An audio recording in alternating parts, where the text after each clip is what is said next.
Bienvenidos a SLP en Acción, un espacio donde hablamos de habla, lenguaje y conexión. Mi nombre es Damaris Sánchez, patóloga del habla y lenguaje y la anfitriona de este podcast, y estoy muy emocionada de que estén aquí con nosotros hoy. Y en este episodio vamos a adentrarnos en un tema especial para nuestra práctica clínica, bajo el título Autismo, Conexiones Transdisciplinarias, y estaremos hablando de la importancia de las evaluaciones transdisciplinarias en los niños autistas. Porque cuando trabajamos en equipo, no solo evaluamos mejor, sino que comprendemos más profundamente. Y los objetivos del curso de hoy son los siguientes. Número uno, diferenciar entre evaluación multidisciplinaria y transdisciplinaria en el contexto del autismo. Comprender el rol del patólogo del habla o lenguaje dentro del equipo evaluador y implementar estrategias prácticas para fomentar la colaboración transdisciplinaria.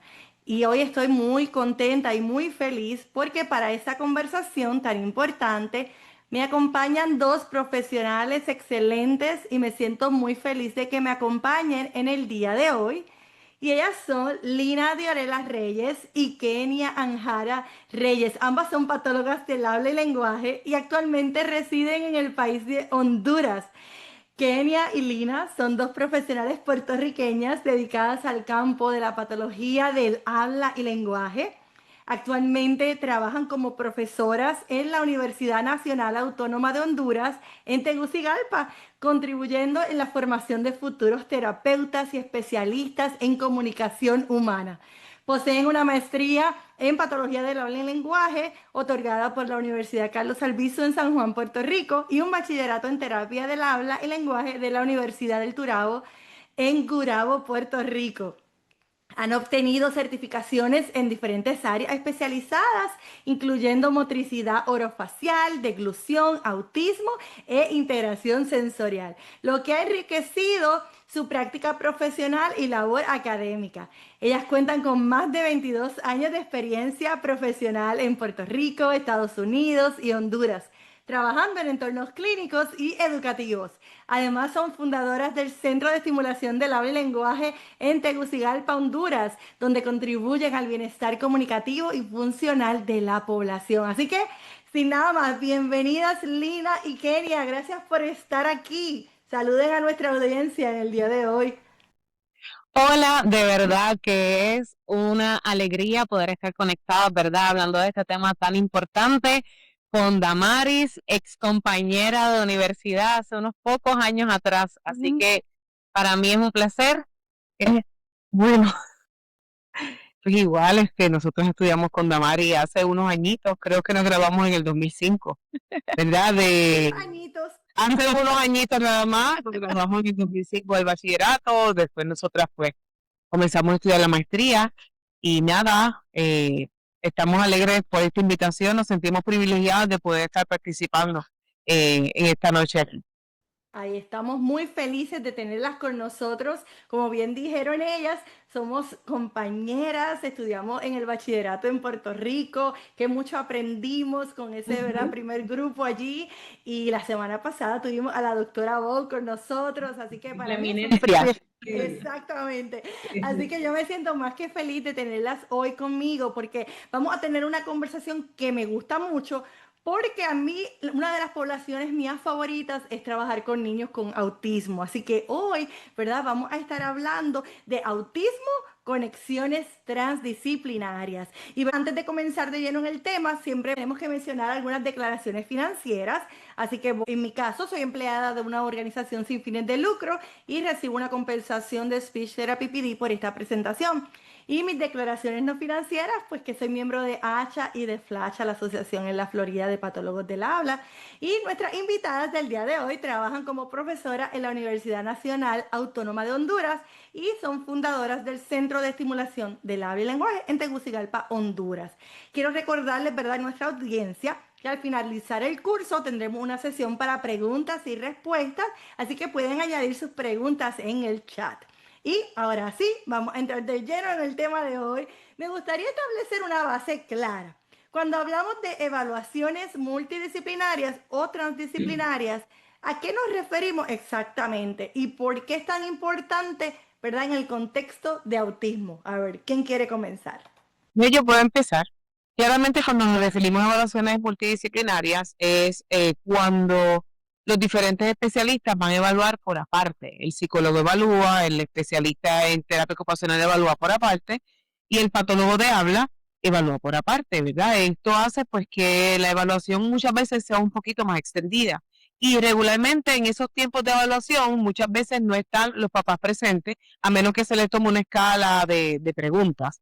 Sin embargo, cuando hablamos del papel transdisciplinario, podemos ver que no son tres especialistas haciendo tres cosas por aparte, sino que son tres especialistas integrados, ¿verdad? No en función, sí en función de los resultados, pero más que nada en función, el centro de la evaluación transdisciplinaria es el niño. Y los papás vienen a ser unos coterapeutas. Los papás tienen un papel principal en lo que es este tipo de evaluación transdisciplinaria, ¿verdad? Un equipo que se reúne, que evalúan juntos, discuten juntos los resultados, hacen juntos un informe, ¿verdad? Donde se presenta también casi siempre, la mayoría de las veces, unas terapias que también son transdisciplinarias. Me gusta mucho. A ver, Lina, cuéntame.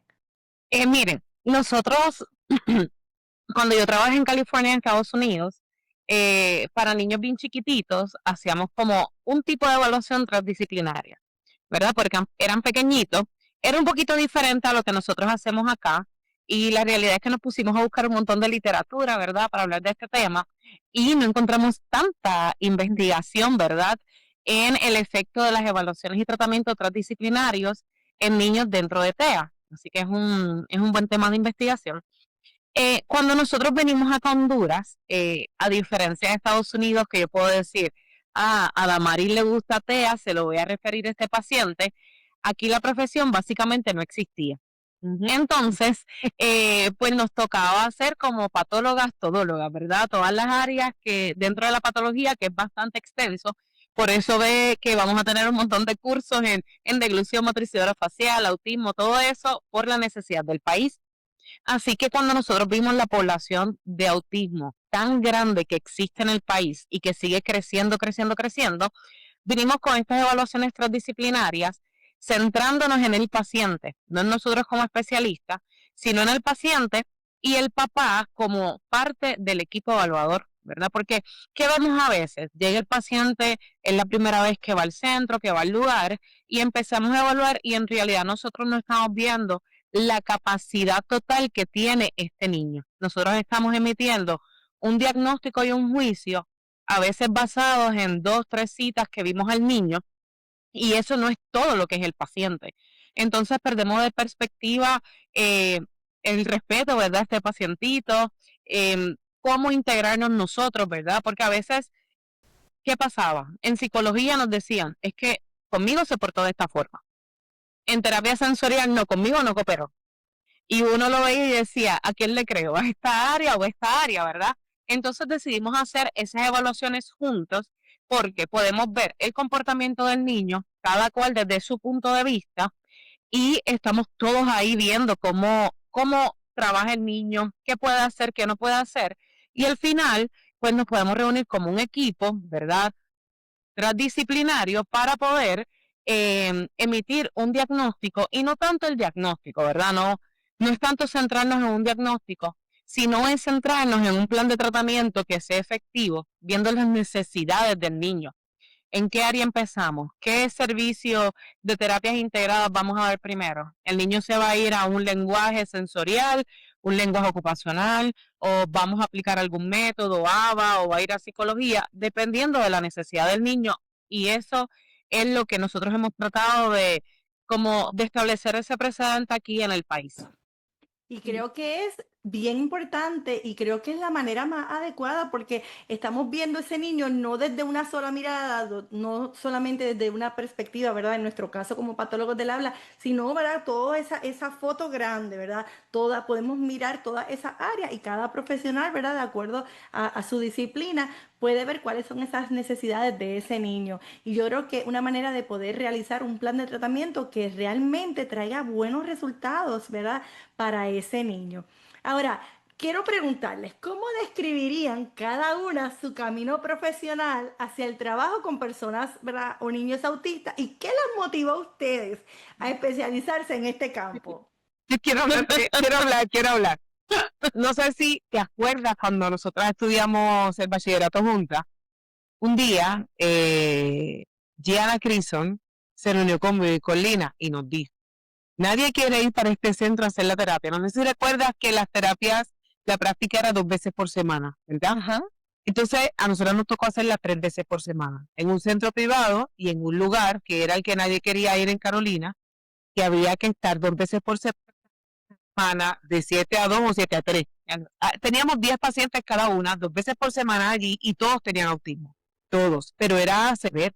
En el 2004, 2004, sí. que en ese tiempo se hablaba de autismo, yo había empezado a escuchar de integración sensorial, ¿verdad? Hace 22 años Claro. atrás, que no es que habían todos los recursos que hay hoy en día. Y el Mategroni que nos dio la clase, ¿verdad? De que habló de autismo, y yo la encontré como todo como bien difícil. Bueno, la cosa es que empezamos allí, y yo recuerdo ese primer día que nos dieron ese niño por autismo, el que tenía yo, y la dueña del centro, que es patóloga de habla también, viene y dice, bueno, ¿quién le vas a trabajar? Los prerequisitos lingüísticos. Y yo así, genial, ¿qué son los prerequisitos lingüísticos? Y yo decía, era como que había un cortocircuito en mi cerebro.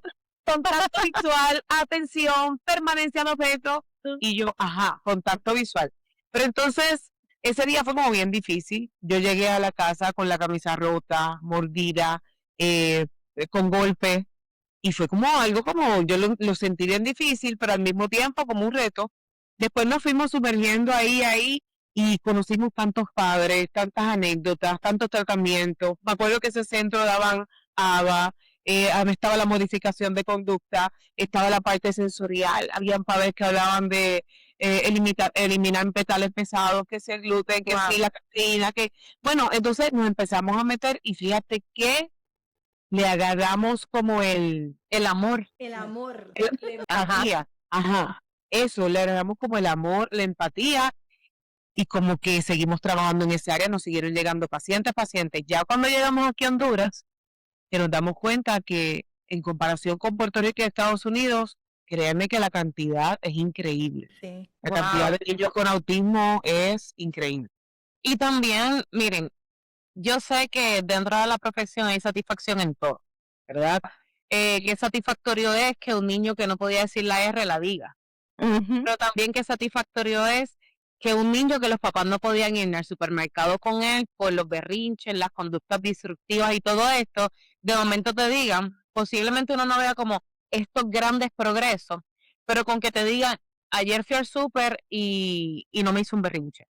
Ya puedo salir al mall con él y ha mejorado un montón la conducta. Entonces, es como súper satisfactorio esta parte de autismo, Sí. porque aunque uno en muchos niños no ve grandes cambios rápidos, pero poco a poco uno ve cómo los padres van adquiriendo conocimiento, se van integrando más en las terapias, ¿verdad? Claro. Se van apropiando más de la condición, y también cómo los niños van mejorando. Entonces, para nosotros eso fue como ese motor de decir, por aquí nos vamos, esto es lo que nos gusta, y la realidad es que en el centro de nosotros el 80% de los casos son niños dentro del espectro del autismo que tienen por ahí cierta malazo, como ciertas padres características.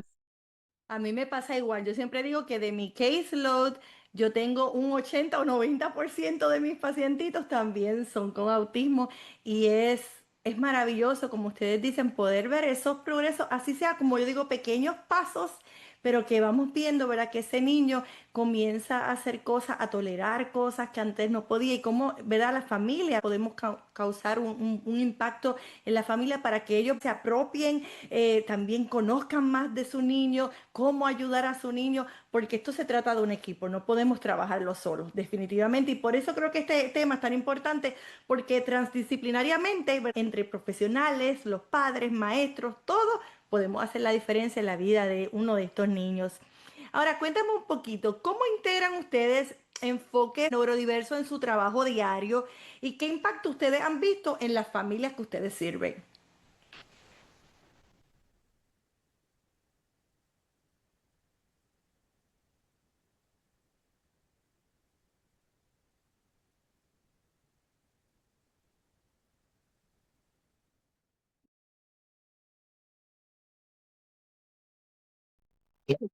En la universidad hay clínica, ¿ok? Lo único que pues el enfoque es un poquito más tradicional. ¿Qué métodos nosotros utilizamos en el centro para poder trabajar con todos estos niños neurodivergentes? Lo primero que nosotros hacemos es, obviamente, una cita inicial para observar. Porque ¿qué nos ha pasado? Escribe el papá y dice, yo quiero una cita en terapia de habla y lenguaje porque mi niño no habla. Ah, perfecto. Agéndenme la evaluación. Y cuando llegue el niño, pues no habla, no mira, no presta atención, no escucha, no come, no tolera absolutamente nada.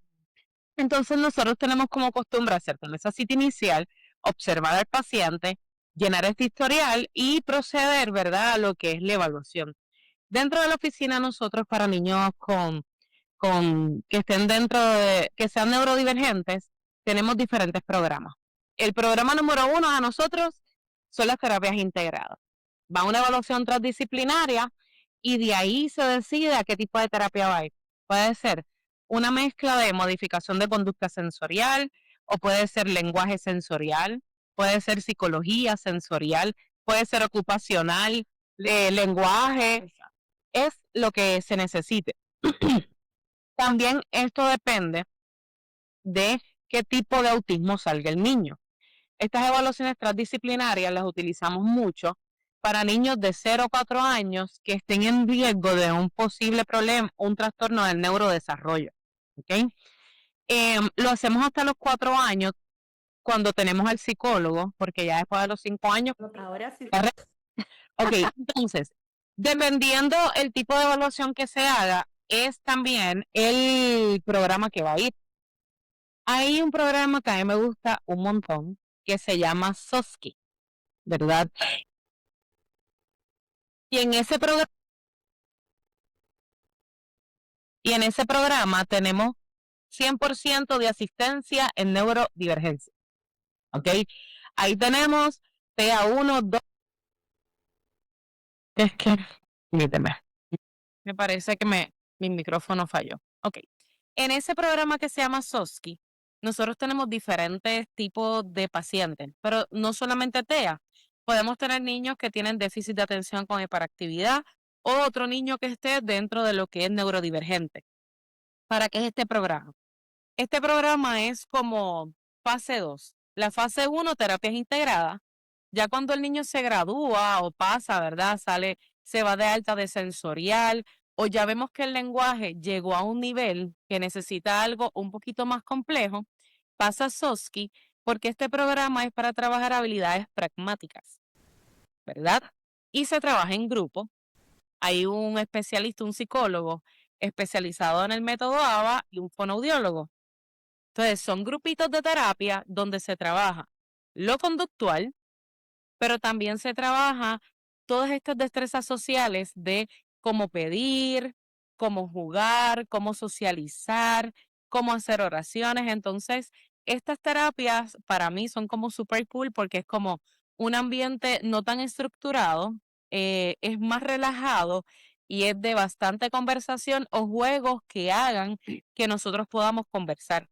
Entonces, dentro del centro para personas con neurodivergencia tenemos varios métodos y tenemos varios tipos de terapia que pues nos han sido bastante efectivos. Me encanta, me gusta mucho porque yo creo que es la manera mejor para trabajar con ellos. Y mediante el juego, en grupo, con otros niños, aprenden de sus pares, el que a lo mejor uno no sabe algo, pero lo aprende del otro. Y me encanta este enfoque de neurodiversidad porque creo que es bien efectivo. Ahora, ¿qué diferencias ustedes notan entre un enfoque multidisciplinario, interdisciplinario y transdisciplinario en la intervención? ¿Han visto alguna diferencia? Sí hay, sí hay diferencias en la intervención, porque, como te digo, ya saben, cuando es multidisciplinario, cada quien da su terapia. Entonces, es como que casi nunca hay discusión entre profesionales.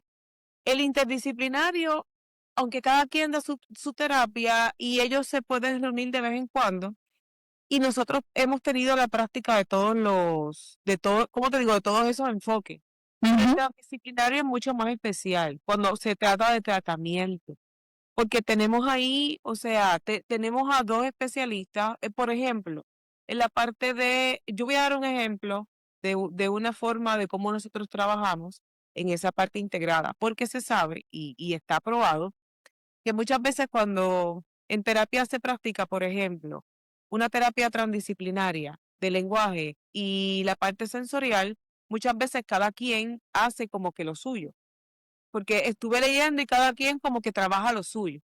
Pero, por ejemplo, ¿cuál es el enfoque que yo creo? Recuerdo una vez que yo tuve una paciente que la habían diagnosticado con autismo. Entonces la mamá vino, todo. Bueno, le evaluó la psicóloga, que nosotros tenemos varios psicólogos que están especializados en el neurodesarrollo. Para ese tiempo solamente había una. Ella le evaluó y la niña no tenía autismo. Era otro diagnóstico que no me acuerdo cuál es, pero sí recuerdo que el diagnóstico sensorial, ella tenía un trastorno de procesamiento sensorial. Me acuerdo bien. Ujú. Entonces, me acuerdo que ella, los aspectos suprasegmentales, como la parte de la prosodia y lo que era el lenguaje, estaban afectados. Ella hablaba de esta forma, hola, ¿cómo estás? ¿Verdad? Tenía este acento.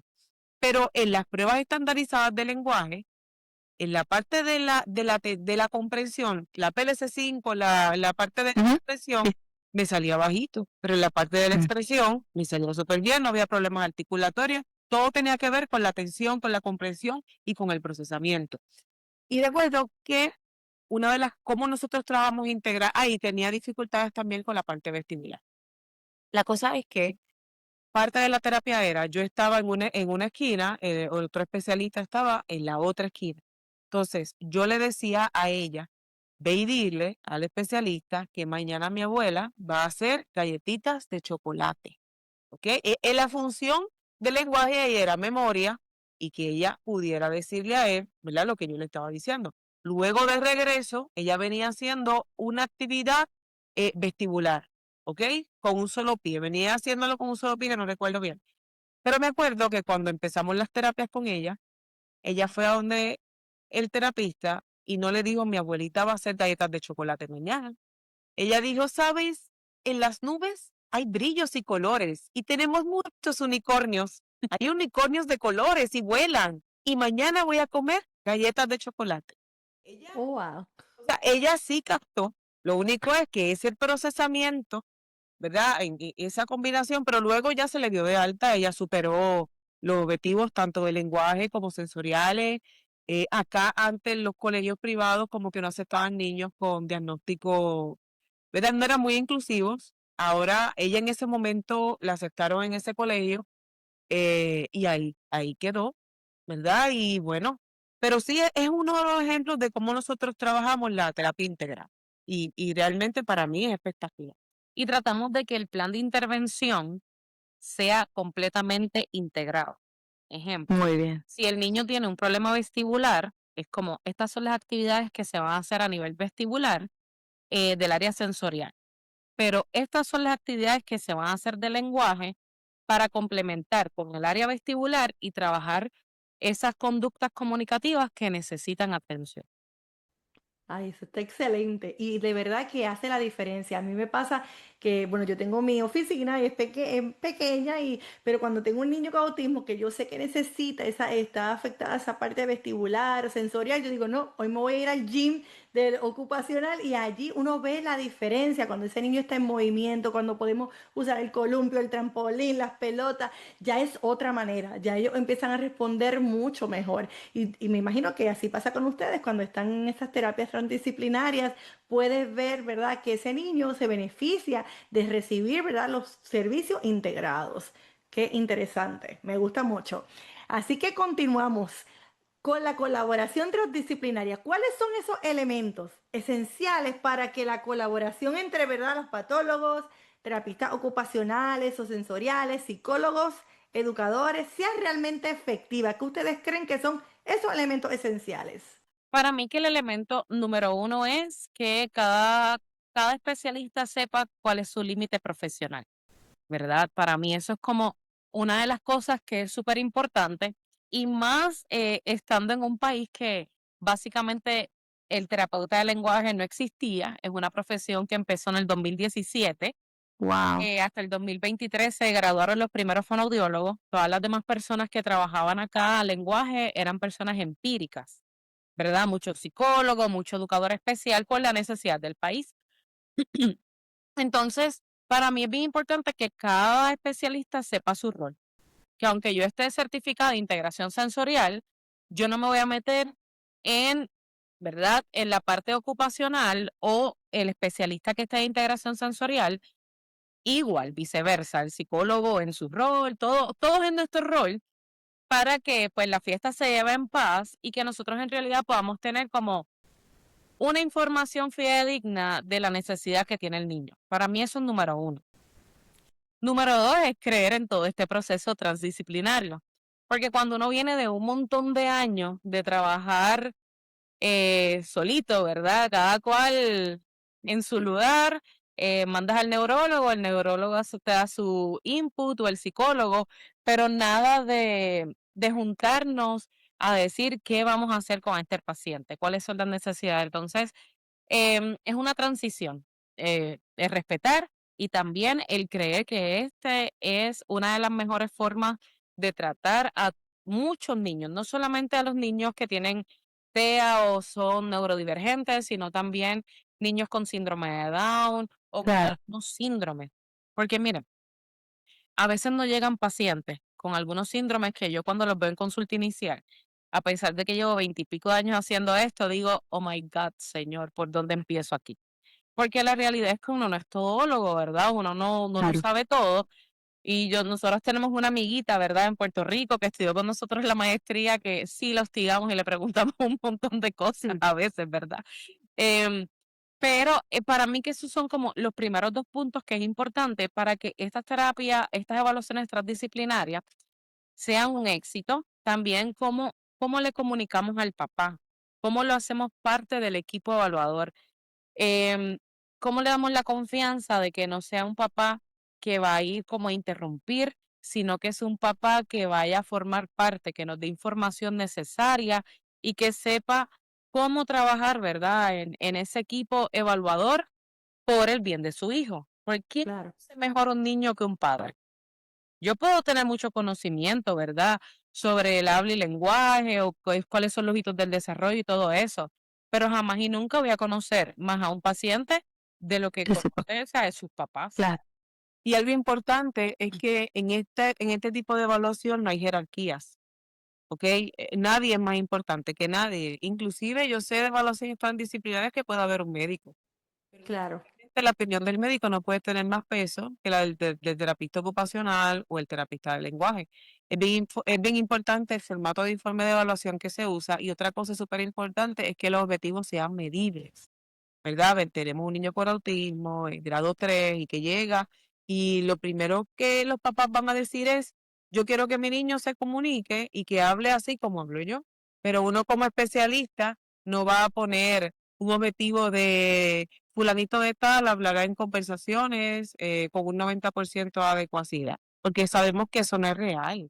Ujú. Si el niño tiene 5 años y nunca habló con una terapia tan disciplinaria, tampoco es que en 3 meses va a tener una conversación. Creo que son importantes los objetivos medibles y trabajar como equipo, no en jerarquías. Claro. Definitivamente. Y tengo una pregunta, ¿qué barreras encuentran con más frecuencia al intentar trabajar transdisciplinariamente? ¿Cómo la superan? ¿Qué problema, dificultad puede dificultar que a lo mejor el papá quiera recibir este tratamiento? No sé, díganme un poquito qué han encontrado ustedes. Bueno, mire, la realidad es que desde que nosotros nos mudamos aquí, ha sido una ardua labor de concientización, de hablar de la necesidad, ¿verdad?, de las evaluaciones, porque aquí era costumbre como que el paciente llegaba y decía, él no habla, dale terapia. Y cuando tú le decías, no, tenemos que hacer una evaluación para ver en realidad cuál es la necesidad que tiene. No, pero es que mira, no habla bien, dale terapia. Así ya, no dice varias letras. Entonces, esto ha sido, en estos casi 11 años que llevamos aquí en el país, ha sido como por gradas, ¿verdad? Por escalera, vamos un paso a la vez.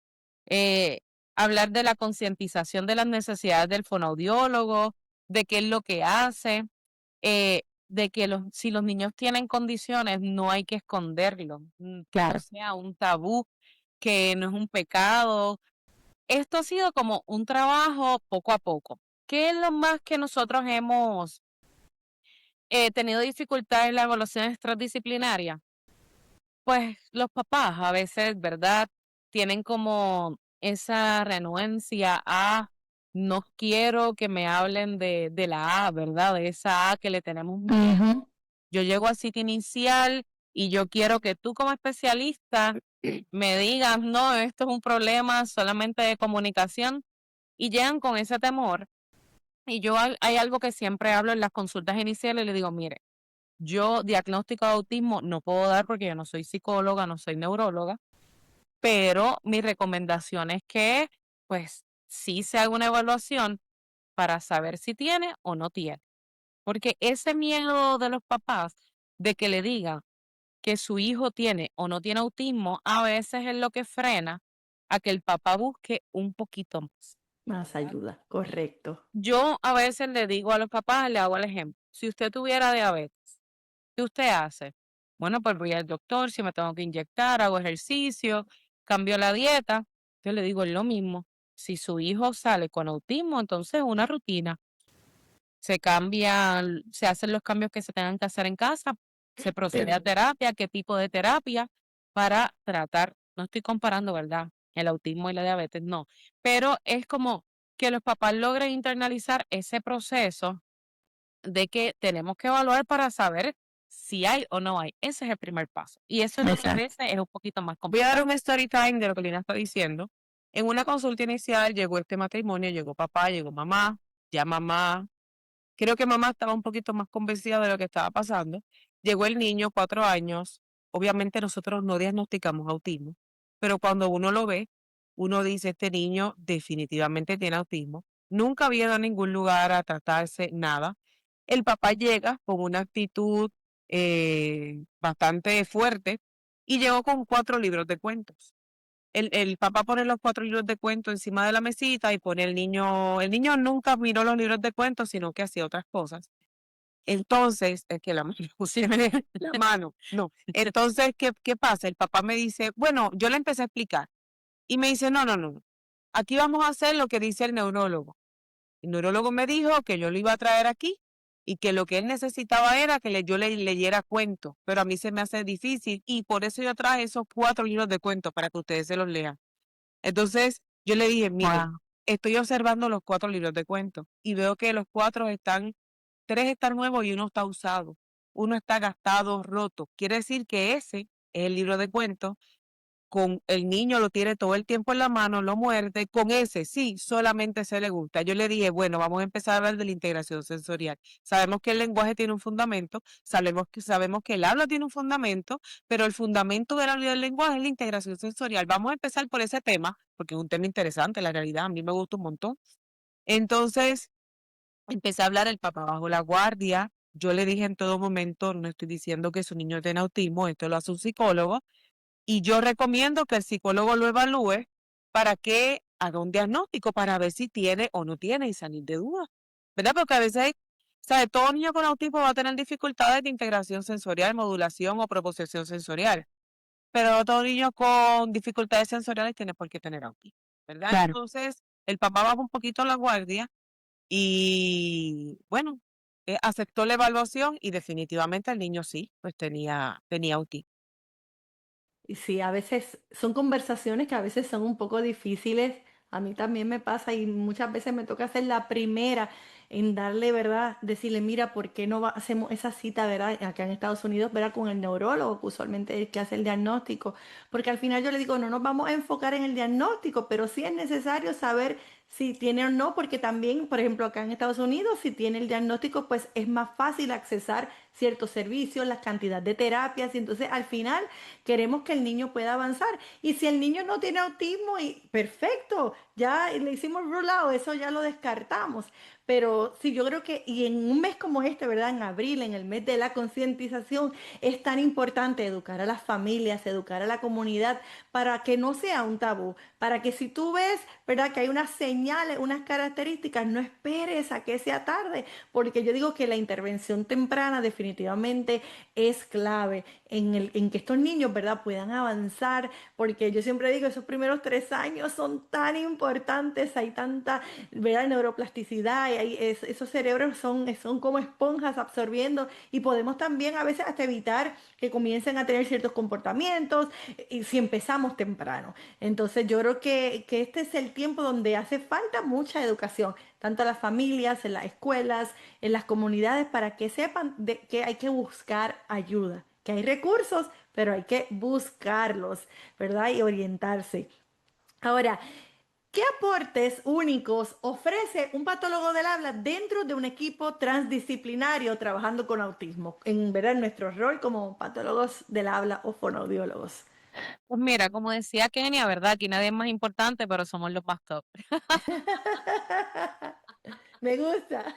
Es broma, es broma. En un equipo transdisciplinario que nosotros estemos evaluando comunicación en un niño con autismo, nosotros vamos a ver tantas cosas tan básicas como prerequisitos lingüísticos, ¿verdad? Cómo está el contacto visual, cómo está la atención, cómo está la permanencia de objeto, causa de efecto, todos los prerequisitos lingüísticos que también se pueden ver desde un punto de vista sensorial, Claro. ¿ok? Pero también nosotros vamos a ver cómo se comunica el niño. Y como tú decías anteriormente, muchas veces el patólogo del habla del lenguaje, el fonoaudiólogo, logopeda, es esa primera persona que ve el papá que le dice, hay que referir, hay que hacer otra evaluación. Porque lamentablemente muchas veces los pediatras pues no tienen tanto conocimiento, ¿verdad? O son de los que no, espera un poquito más. Espera un poco más. Es que está chiquito, tú solamente espera. Y hasta eso nosotros acá en el país hemos hecho bastante labor, ¿verdad? Con los pediatras, de orientarlos, de cuáles son los hitos del desarrollo que tienen que cumplir los niños. Pero dentro del equipo transdisciplinario, obviamente, la labor para mí del patólogo del habla lenguaje o del profesional en comunicación es súper importante. Porque a veces uno le puede hablar a los papás de un montón de cosas, de destrezas del diario vivir, de terapia ocupacional, de la integración sensorial, pero a la hora de la verdad, el papá lo que quiere es que el niño se comunique. Claro. Quiere que cambien muchas cosas, o el potty training y todo eso, pero una de las cosas que desata los berrinches, la frustración, es Es no comunicar. de comunicación. El no Correcto. poder decir lo que yo quiero o que la gente me entienda. Entonces, cada cual tiene su nivel de importancia, pero pues nosotros somos super top. Me gusta eso, me gusta. A ver, Kenia, Ajá. a ver, Kenia, ¿qué tú crees de esa? ¿Cómo pueden los patólogos del habla evitar prácticas centradas únicamente en corregir y en cambio promover comunicación auténtica y funcional? Pues mira, yo creo que eso se ve al momento de la evaluación cuando vemos las fortalezas y las necesidades. Muchas veces yo veo fonoaudiólogos, he visto fonoaudiólogos que de momento están discutiendo el informe de evaluación con el papá y le dicen al papá todo lo negativo del niño. Pero el papá todo lo negativo lo ve todos los días. Es como yo les digo, tenemos que tener amor, empatía, no tan solamente con el niño, sino con el papá. Porque nosotros vemos al niño una vez a la semana, 2 veces a la semana. Claro. El papá está ahí a diario. 24/7. 24/7 y el enfoque muchas veces no debería ser, sí sabemos que hay cosas que no hace, sí sabemos que si el niño no tiene atención ni contacto visual, en la primera terapia tú no le vas a decir, repite mamá, el niño no te va a mirar, va a seguir mirando otra cosa, tenemos que trabajar los prerequisitos del lenguaje, ¿verdad? Y la parte sensorial, pero yo creo que aquí no hay que, sí nos tenemos que enfocar en las necesidades, pero creo que hay que enfocarse también mucho en las fortalezas, ¿qué puede hacer? Claro.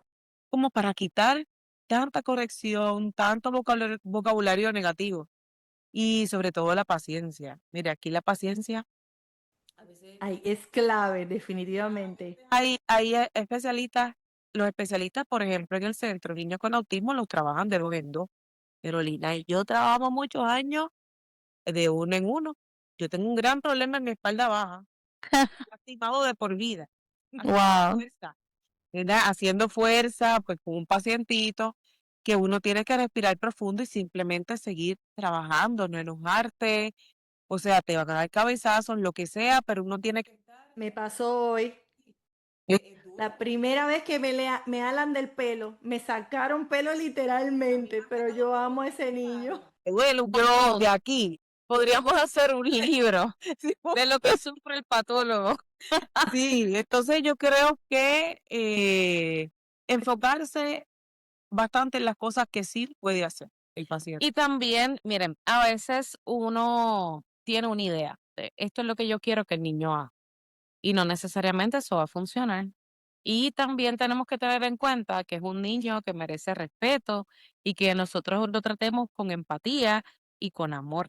Con amor. Entonces, es también saber cómo uno poder guiarse, como decía Kenia, con las fortalezas que tiene el niño, uno guiarse en sus objetivos terapéuticos para tratar de trabajar funcionalidad, ¿verdad? Eso para mí es súper importante, que el niño pueda comunicarse. A veces los papás dicen, no, yo quiero que hable. Mira, a mí no me interesa que hable. Si habla, qué bueno. A mí me interesa que se comunique. comunique. Para mí eso es como primordial. Miren, en el momento de la terapia, los niños son bien sensibles y son bien receptivos.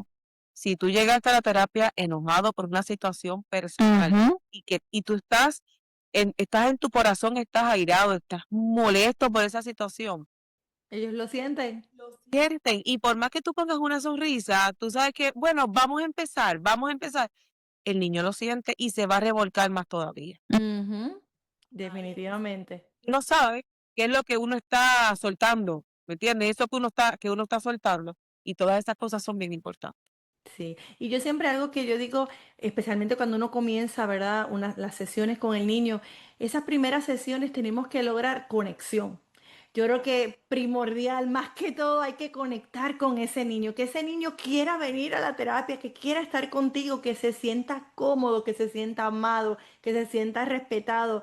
Y yo creo que eso es lo primero que tenemos que lograr, conectar con ese niño, porque lo demás va llegando, pero si no conectamos, mire, esa terapia va a ser cero. Así que para mí esa es clave. Esas primeras sesiones para mí, a veces el papá dice que ahora ella está jugando. No, no, estamos jugando, estamos aprendiendo. Yo digo, los niños aprenden jugando, pero tenemos que conectar y ser empáticos. Me gusta mucho esa palabra, ser empáticos, porque como bien dice, todos tenemos nuestros días también, todos pasamos por situaciones y los niños también. Entonces son seres humanos que tenemos, ¿verdad?, que escuchar, que conectar con ellos para lograr, ¿verdad?, que nuestras terapias pues sean efectivas y que podamos ver ese progreso en nuestros niños. Ahora, dime, ¿qué habilidades o competencias deberían fortalecer los patólogos del habla para poder integrarse mejor en hacer estos equipos transdisciplinarios? ¿Qué habilidades ustedes entienden que son, deberíamos fortalecer para lograr estos equipos? Bueno, para mí, número uno, para uno estar en un equipo transdisciplinario, yo creo que el tener experiencia evaluando es importante, ¿verdad? Para mí es bien importante que sea un patólogo que tenga experiencia en las evaluaciones y que tenga un buen ojo clínico desarrollado, porque Ujú. posiblemente el terapeuta ocupacional esté haciendo algo que es de terapia ocupacional, pero tú lo ves y dices, ah, ok, puedo hacer tal cosa que me aplica a mi área. Entonces, para mí el Ujú. ojo clínico, la experiencia en evaluación son importantes Y si tuviera más cancheo o experiencia en integración sensorial, en autismo, ¿verdad? Alguna certificación en autismo, también eso ayuda, porque te va a ayudar a ser un mejor equipo con los demás Claro, profesionales. Para mí esas dos cosas, porque lo demás uno lo puede ganar. se aprende, exacto. Pero eso de poder evaluar, tener un buen ojo clínico, ¿verdad? Y esa Yeah. rapidez para tomar decisiones y decir, ok, esto que hizo con el psicólogo me ayuda a mí en el área de habla y lenguaje para que no sea tan extenso el proceso o tan repetitivo. Perfecto, me gusta mucho. Ahora, hablando de familia y comunidad, ¿cómo ustedes integran a las familias en ese proceso transdisciplinario sin sobrecargarlas? ¿Qué tips nos pueden dar o sugerencias? Pues mira, nosotros, los padres son parte integral de la evaluación transdisciplinar, sí o sí, ¿verdad? Nosotros quisiéramos que todos los papás estuvieran en las terapias, pero a veces es bien difícil por el tema de, hay palabras que a mí se me olvidan después del embarazo, hay cosas que no me acuerdo. El tema de la privacidad, ¿cómo es que se llama? Confidencialidad. Confidencialidad. Tamari, ¿me entiendes? Tranquila, te entiendo. Una cosa terrible. Entonces, no pueden estar todos. A veces hay papás que piden entrar, pero la verdad es que no los podemos tener ahí. Entonces, ¿cómo nosotros bregamos con la situación? Ellos son parte de la evaluación, sí, pero siempre que el especialista sale de la terapia, hay una retroalimentación. Y adicional de la retroalimentación, se les pide a los especialistas se les pide a los papás que traigan una libreta como para ir para la escuela y el especialista ahí les deja como planes para trabajar en casa. Ah, qué bien. ¿Verdad? Van a hacer esto otro, porque la realidad es que si vamos a contar una terapia semanal, 2 terapias semanales, necesitamos que el papá sea un coterapeuta. Exactamente. ¿No ve? Mira, cuando un papá no está haciendo nada en la casa, Uno se da cuenta. uno se da cuenta, ¿verdad? Y uno no se lo dice de una forma fea, pero yo le digo a los papás, usted está haciendo una inversión aquí en las terapias. Si no trabaja en la casa, de nada sirve. Claro, cómo generalizamos esas destrezas que trabajamos, ¿verdad? En la clínica, si no lo hacemos en la casa. Yo les digo, yo puedo trabajar y matarme y darte todas las estrategias, pero yo no tengo una varita mágica para ¡pum! Y desaparecer y todo está perfecto. Yo les digo, somos un equipo. Tenemos que trabajar en equipo y a mí me gusta siempre, cuando termino mi terapia, darle esos tips, esos consejos. Mira, hoy trabajamos con esto, sigue trabajando en casita, a veces le imprimo actividades, es hacerlos que ellos se sientan que ellos son parte del equipo, que son parte esencial, porque ellos son los que están ahí 24/7 con ese niño. Así que creo que eso es clave, definitivamente. Ahora, ¿qué estrategias recomiendan ustedes para apoyar a cuidadores que reciben información a veces contradictoria, ¿verdad? De diferentes profesionales. Aquí a lo mejor el médico me dice una cosa, el nutricionista me dice algo, el neurólogo me dice algo. ¿Cómo logramos, verdad, que esos cuidadores, esos padres, verdad, puedan entender, verdad, ese tratamiento y poder ellos ser partícipes del tratamiento? ¿Cuáles son esas estrategias? Yo creo que una de las estrategias principales es evidencia científica, ¿verdad? De por dónde van los tratamientos y cómo se deben hacer, porque a veces yo le decía no hace mucho a una mamá, le dije, mire, yo sé que su hijo tiene autismo, está perfecto, y usted se está esforzando por hacer todo lo que usted pueda hacer por él, pero sigue siendo un niño, no puede tener 12, 14, 20 terapias semanales porque también tiene que hacer cosas de niño. Claro, Entonces, es orientar a los papás basado en evidencia científica.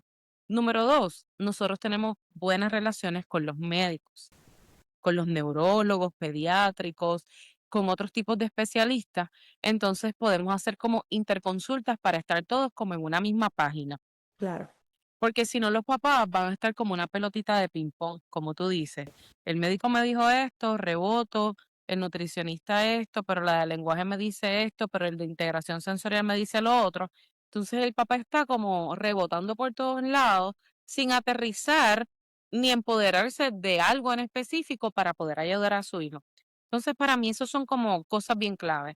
Empoderar al papá, evidencia científica y tener una buena relación que posiblemente en Estados Unidos sea bien complicado, ¿verdad? por el tamaño y la... Claro. Aquí en Tegucigalpa viven más de 1 millón de personas, pero igual, pues no hay tantos neuropediatras. Ok. Entonces, eso nos ayuda un poquito a tener una buena relación con los que son como, que tienen más trayectoria y así poder estar como en una misma página y que el papá no se sienta como perdido, sino que ellos puedan encontrar en el centro un apoyo.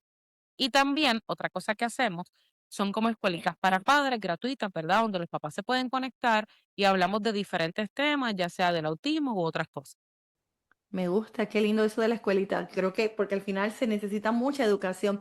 Ahora, ¿qué avances se han visto ustedes o han leído en la investigación o en la misma práctica clínica les entusiasman a ustedes más? ¿Cuáles son esas áreas que ustedes, wow, me apasiona esto, quiero aprender más o estoy implementando esto en mis servicios terapéuticos?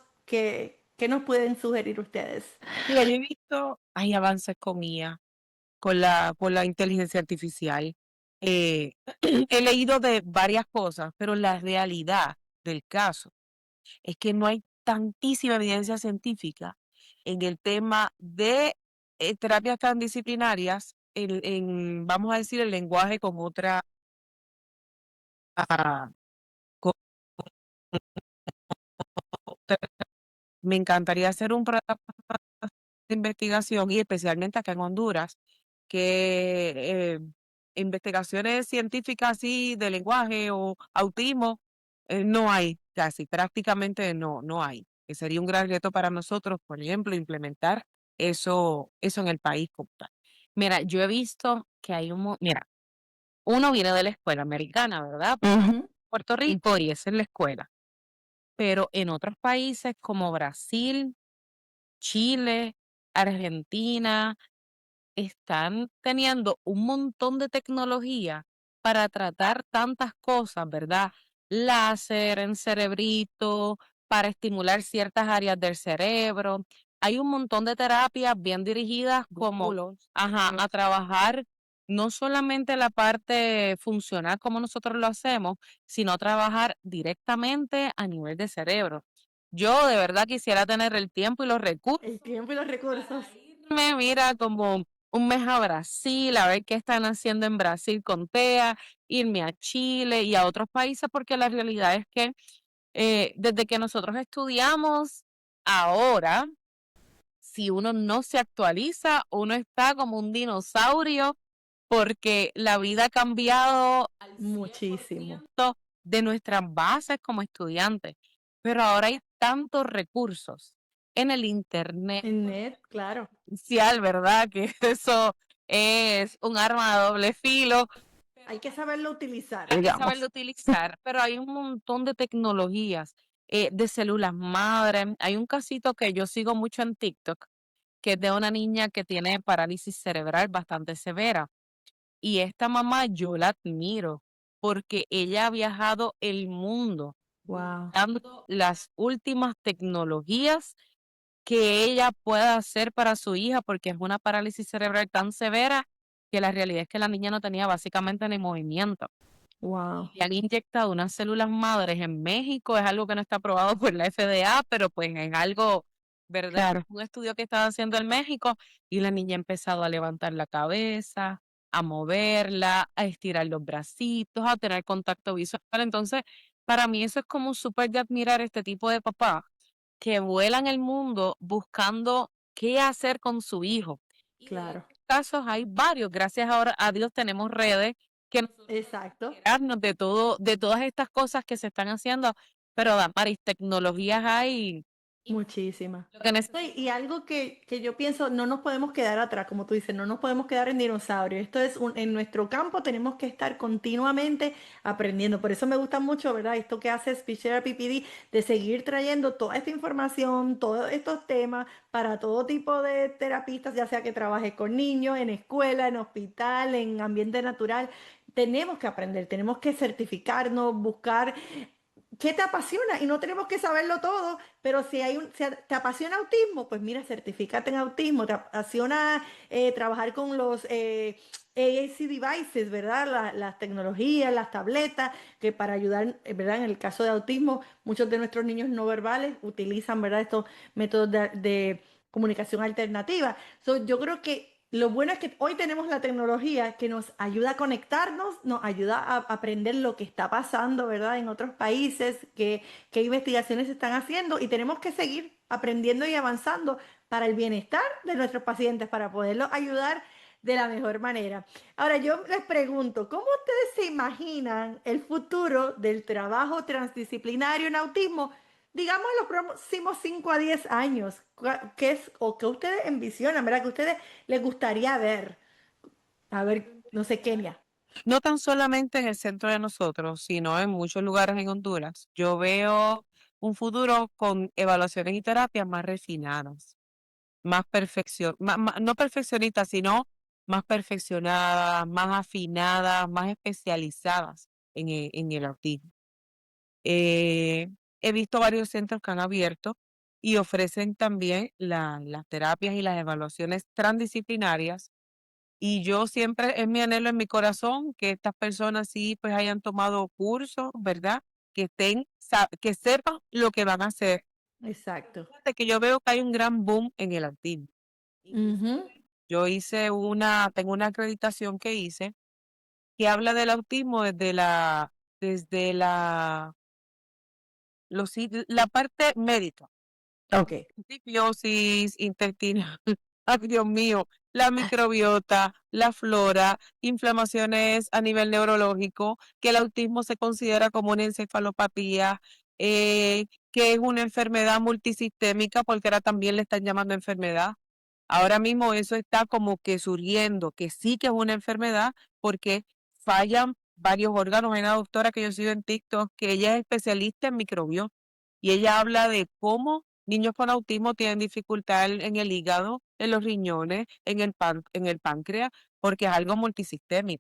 Hay otro doctor que sigo, que bueno, no hay evidencia de esto, pero él con un pelo puede ver exceso de metales, bla, bla, bla, y te hace, vas a tomar esto, vas a tomar lo otro, y he visto niños que han mejorado un montón. De hecho, la doctora que es especialista en microbiota, la hija tiene autismo.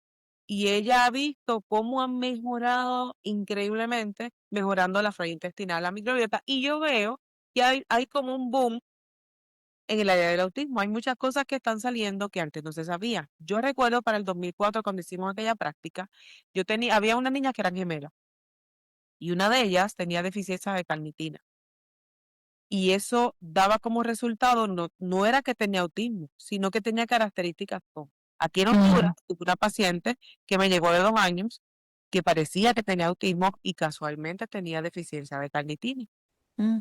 Y ya después seguimos con las terapias, al final no tenía autismo, pero había deficiencia de carnitina. Claro, presentaba algunas características, pero no era autismo. Yo creo que veo todo avanzando científicamente y no tan solamente creciendo en las terapias clínicas de lenguaje sensorial y psicología, sino que veo la parte médica entrelazándose, que así debería ser. Y que debe ser, yo creo que sí, que hay que explorar todas las áreas porque, ¿verdad? Sabemos que, ¿verdad? Hay muchos factores, no es una sola cosa, entonces hay que seguir estudiando, hay que seguir fomentando la, ¿verdad? La investigación. Yo creo que es bien importante eso, que haya más personas, más estudiantes que quieran, ¿verdad? Hacer investigaciones. A mí me interesa ser una de las chicas, de las niñas. Siempre me ha apasionado eso y digo, algún día quiero hacer una investigación de autismo en niñas, porque verdad, la manera en que se presenta es muy diferente. Hagamos una en conjunto, tú allá y nosotros acá. Dale, vamos a Para el hacerlo. resultado. Hablemos luego. Me interesa, algo que siempre me ha apasionado, porque la verdad es que no se presentan de la misma manera y todos tratamientos, todas las investigaciones se fijan mucho, ¿verdad? En cómo se presenta en los varones, pero la realidad es que en las niñas se están tardando en diagnosticar muchas de ellas por eso mismo. Así que vamos a hablar de esa posible investigación. A ver, y ¿verdad? Siempre me gusta hablar de ese momento conexión, ese momento donde, no sé, a lo mejor alguna experiencia que tuviste con algún paciente o algún familiar o en algún momento de terapia que te cambió la forma de ver el autismo o la forma en que, cómo tú quieres trabajar de manera transdisciplinaria. ¿Algún momento, algún testimonio, algo que tú digas, wow, esto me impactó? Mira, nosotros es como un sobrinito, ¿verdad? Acá en el sur del país. Y em, este niño, desde que era bebecito, yo me acuerdo que comentamos con Kenia que dijimos, este nene no tiene como contacto visual. ¿verdad? Aunque tiene 9 meses, 10 meses, no le veo muchos prerequisitos lingüísticos. La cosa es que como al año y medio lo volvimos a ver y pues ya corría para atrás, solamente comía cosas dulces, caminaba pegándole a las paredes y yo dije, Dios mío, aquí esto hay muchas características y uno lo que piensa es cómo el autismo cambia el núcleo familiar, ¿verdad? Cómo cambia todo lo que es familia. Este niño nosotros lo recibimos para hacer una evaluación transdisciplinaria. Los papás no estaban como tan anuentes, ¿verdad? Pero hicieron la evaluación y para mí fue como esa señal de lo que puede hacer la evaluación transdisciplinaria y las terapias integradas. En resumen, este niño entró como de 2 años, casi 2 años a evaluación, con banderas rojas de autismo por todos lados, diagnóstico de autismo tipo 2 por el neurólogo, por la psicóloga. Y cómo nosotros pudimos ver que a través de el compromiso de los padres, ¿verdad? Y el trabajo transdisciplinario o en las terapias integradas, al sol de hoy, este niño tiene unos 7 u 8 años, está en una escuela regular, ¿verdad? No una escuela dirigida para niños dentro del espectro. Él habla, se comunica, tiene buenas notas, su aprendizaje va bien. Entonces, para mí siempre fue como, este es el camino con este tipo de casos, evaluaciones transdisciplinarias y terapias integradas. Esa es como la clave y uno va a ver resultados. En el 2020, después que pudimos abrir como que la oficina otra vez, que la abrimos como para julio, me parece, que abrimos la oficina nuevamente después de pandemia, ¿verdad? Ajá, en el mismo, ajá, ahí, mira, era que llovía los niños con posible autismo. En las consultas iniciales llovían más que nunca. Entonces, nos habíamos reunido con el equipo de trabajo para darle forma al programa de evaluaciones transdisciplinarias y las terapias. Se llama TAP el programa. Entonces, estábamos como en ese tejemeneje, bueno, esa cuestión. La cosa es que en una consulta inicial llega esta niña de 5 años, eh, era, tenía en la estatura pequeña para la edad que tenía, funny face, eh, no hablaba, tenía hand flapping, ¿verdad? Pero yo sentía que ella no tenía autismo. Bueno, la cosa es que yo saco un oral swab y estoy así hablando con los papás que también tenía problemas de alimentación. Y yo veía que la M, en vez de decir mamá, decía mamá. Era lo único que decía. Y papá, que eso yo regularmente cuando lo trabajo, obviamente hay clave visual, pero yo lo trabajo sensorialmente. ¿Ok? Con cucharitas, con vibración, anyway, con un montón de cosas. Yo agarro un oral swab y se lo meto en la boca. Cuando le hago así en la melilla por dentro, la niña se fue en blanco los ojos y yo pensé que Wow. y yo dije, la maté. Y empezó así. Y bueno, obviamente fue una reacción exacerbada al tacto. Y yo, "Pero, papá, pero ella tiene que, no, nunca ha tenido convulsiones, ya después se le quitó. Y bueno, entonces justo en ese momento yo decía, verdaderamente, ella, porque el papá decía, no, lenguaje. Y ahí yo le expliqué, pronto vamos a comenzar, dentro de unas semanas, este proceso de evaluación, que sería bueno que le evaluara. Nosotros tenemos, las evaluaciones transdisciplinarias de nosotros son de 3 o de 2. Psicología, terapia ocupacional o integración sensorial y lenguaje. O muchas veces cualquiera de los 2 especialistas. En el caso de ella, era necesario, no, ella tenía menos de edad, tenía 4. Era necesario la psicología y todos. Y se trabajó transdisciplinariamente luego. Y la realidad es que tuvimos éxito. Wow. Qué tremendo. Es cómo puede parecerse y presentar ciertas cosas, ciertas características, pero por eso tenemos que estar tan informados. Tenemos que, yo siempre digo también, tenemos que hacer estos historiales, ¿verdad? Con los papás para poder sacar más información, porque cuando tenemos más información logramos, ¿verdad? De poder llegar a ese diagnóstico certero y poder ayudar a ese paciente. Ahora, dígame, ¿qué mensaje ustedes les gustaría dejar a esas patólogas, a esos fonoaudiólogos que quieren trabajar de manera más transdisciplinaria, pero no saben por dónde comenzar? ¿Qué ustedes le dirían? Bueno, lo primero es, tienen que hacer conexión, ¿verdad? Porque necesitan un equipo con el que puedan trabajar. No podemos ser llaneros solitarios, ¿verdad? Entonces, lo primero es hacer esas conexiones, tener estos profesionales que tú confíes en su trabajo, que conozcas su trayectoria. Para mí eso es como bien importante. Y como yo dije anteriormente, entrenarse en evaluación, tener ese ojo clínico. Y ese entrenamiento solamente te lo va a dar la experiencia. La experiencia.